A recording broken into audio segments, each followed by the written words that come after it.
Hello. Welcome to Work Life Unbalanced, a Tier 1 web series exploring the challenges and opportunities of virtual work. I'm Jordan Rickard, your host, and I'm joined by my co-host, Heather Huber. Hi, Heather. Hi, Jordan. Thanks everybody for tuning in today. We're going to talk about getting camera ready for our meetings that are taking place all over video.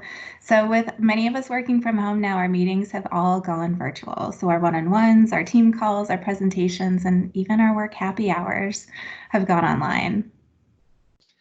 Joining us for today's conversation are two of our favorite Tier 1ers, Jess, Whalen, and David Bock. Welcome. Thank you. We also paid you to say that. Thank you, Jordan. Thank you so much. Venmo's coming soon. Yes. Great. Awesome. Jess, as a consultant, you have to do a lot of presentations to your clients. Yes. What has that been like these past few weeks? How have you prepared differently? Yeah, it's been interesting. It's like not different, but different at the same time. So, when I was thinking about, I've had some just more informal meetings, and then I've had some meetings that were truly meant to be in person, big sort of presentations. And to me, there are a couple of key things that I've kind of learned throughout this process. First of all, I think you need to know thyself. What do you need to do to make yourself feel comfortable and confident? And so for me, part of that is how I prepare. Do I know, really what I'm talking about? And am I comfortable if the technology goes askew and, gets frozen or something like that?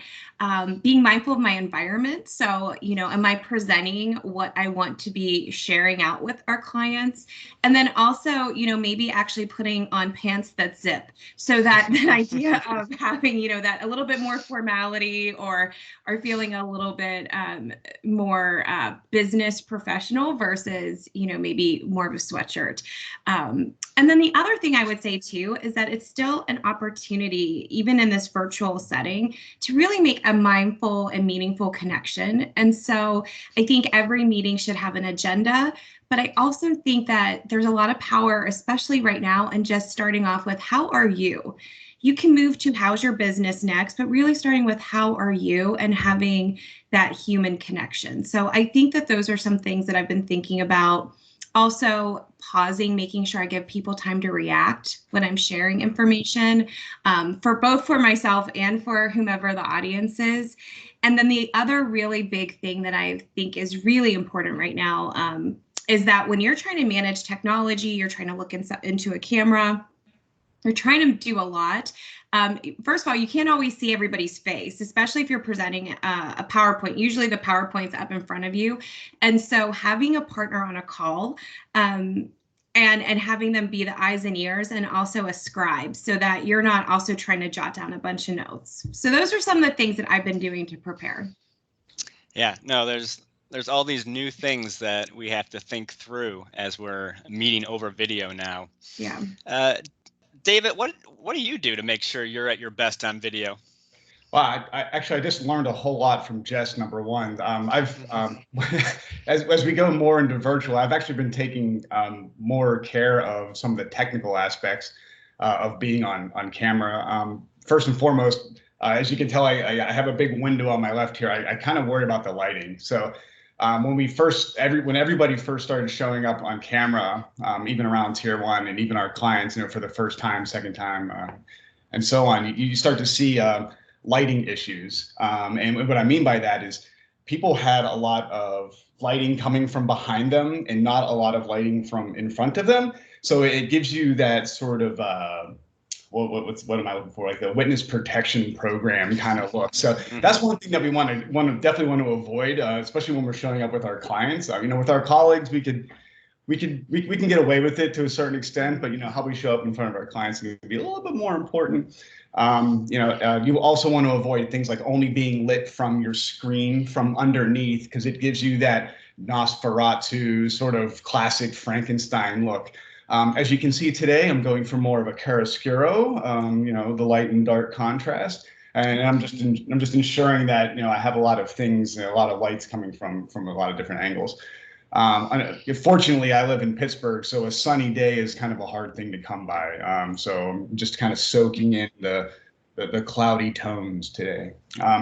And another piece is your camera. Now, the quality of camera is going to vary depending on what you have. I have a nice MacBook Pro. Maybe I'm showing up a little better than most. But one thing I'll say is the angles is important. You know, we start off with our laptops maybe on our desks, and we have this kind of high look or this up shot of your face. So a quick tip, and a lot of us have probably figured out, that you just grab a couple of books or you grab a cardboard box and you just lift it up a little bit. Try to get that camera right around right around the middle of your face, so you know you're not giving a weird sort of presence. And then the last thing, which a lot of us overlook a lot, is the audio. So your microphone is, for me personally, I would rather have the audio be of the highest quality over the video. And you know, some of us are fortunate to have the latest and greatest computers with the latest and greatest microphones, but some of us might want to consider, as we move forward in this virtual world, to consider either an external microphone or some sort of upgraded microphone, just so the quality comes across a little better. Jordan, I see you have your headset on. I don't have one yet, but I think it's on order. So those are just some of the technical things I like to worry about whenever I'm showing up on camera. Yeah, thanks, David. Sure. I know, you know, just from talking with you over the last couple of weeks, I know that I had to raise my computer a little bit, and I put some books underneath that so that my lines, you taught me about lines yesterday, so that was important. Right. And I know when I came on this morning, I had some sunshine on my face, so I had to, you know, make sure I turned that down a little bit. So thanks for all those tips. Sure. So, and I know, you know, as we kind of get into our virtual space, you know, we're all working from home now, and it just seems like there's this tendency at this point where, you know, that line between work and life is really kind of blurring a little bit. So, you know, Jess, has that really happened to you lately, where the lines between work and life are starting to blur? Oh, for sure. I think, you know, any moment now we might hear the garbage truck because it's Wednesday morning. And so just FYI, the place is not collapsing if you start to hear loud noises. But I think things like that. And to me, you know, what's really interesting about this time that we're in is that we're breaking down some barriers. You know, we're looking inside someone's home, and it's very personal, and it's kind of a humanizing factor for everybody, where you're able to maybe take a relationship and still keep it professional, but you're able to learn more about them just by the environment that they're in, or if their dog happens to come on camera. So I think that, you know, the situation from a health perspective is really personal, and how we're going into people's homes is really personal. And there's a lot of opportunity there to make real connections. I think it's one thing, Justin, is to when you're opening up your meeting or you're opening up your session to talk about the possible distractions. You know, like, hey everyone, it's garbage day, and unfortunately I don't have a sound booth here at home, so you might hear a little bit of the activity going on outside. I own 4 cats, and you might just see one pop over my shoulder anytime. So, you know, we're getting to a point where we call it out, we make everyone aware of it, and we'll start to normalize that. So I think that's important to start with. Absolutely. And we've even talked about asking the question of, you know, are there any distractions for you today? Or, you know, what's on your mind outside of this, you know, important business call, but might not be number one on your list at the moment. So I think it's just acknowledging the human aspect. Yeah.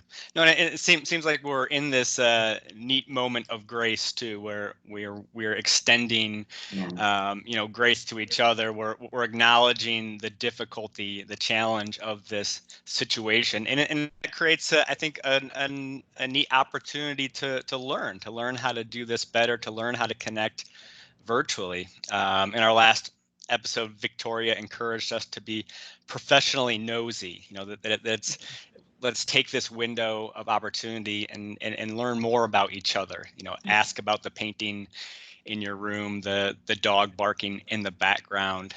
You know, these are all opportunities for us to connect, especially when we're, you know, separated from each other. Sure.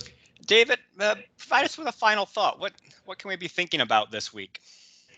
I think we can really think about, you know, think about this as confidence in presence, right? So if we're going to take care of some of the technical aspects of what I was talking about and some of the more preparatory aspects that Jess was talking about, we're going to have more confidence as we step into these virtual rooms and these virtual meetings. And that's really just going to translate to a stronger presence on screen. And that's really one of the things we're shooting for, is that stronger presence with ourselves and with our clients. And beyond that, again, once we start to normalize, we talked about the cats jumping in, the dogs coming in the room, the noises outside. I don't think we need to worry about any of that. What we really need to worry about is the freeze face. So everyone has seen and has had this happen to them, where somebody is speaking and it turns out that the most natural of things a person can do, such as talking, can turn into something so horribly wrong, such as a face of. So as we move forward, that's what we're going to be most worried about, is when is the internet going to go down and give me that look. So Yeah. I mean, I agree with you. Between presence and confidence, I think the freeze face is the most important thing we should be concerned about right now. I know everyone has the ability to screenshot. So. A folder of these faces of colleagues and clients coming out. It's I don't want to be in that folder, David. I see the next holiday card, everybody. It's going to be, the next slideshow come December. Yeah. Well, David and Jess, thank you so much for joining us today. We really appreciate you spending time with us. Thanks for having us. Thank you so much. We thank our viewers too. We welcome you to join the conversation. Leave us a note in the comments section below. How are your newly virtual teams adapting? What are you doing to stay connected? What topics do you want us to explore in future episodes? Don't forget to hit subscribe so you don't miss out. All right. Thanks so much, everybody. Stay safe, stay healthy. Bye-bye. Bye.